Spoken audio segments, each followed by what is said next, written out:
បាទសួស្តីអស់រយៈពេល5សប្តាហ៍កន្លងមកហើយដែល Smartphone Samsung Galaxy A56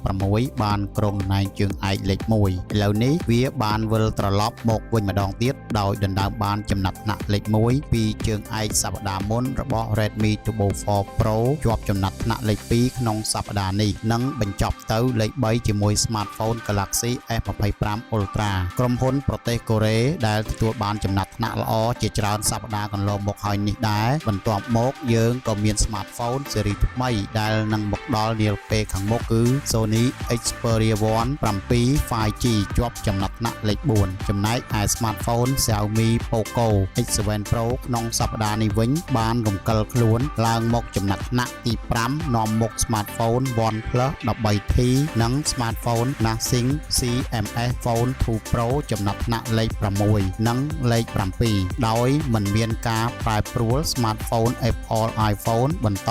ឈរនៅលំដាប់លេខរៀងទី8ដោយសប្តាហ៍មុនដែរដោយនាំមុខ Samsung Galaxy F56 5G ចំណាត់ថ្នាក់លេខ9និង Motorola Edge 60 Pro លេខ10ចុងក្រោយគេបង្អស់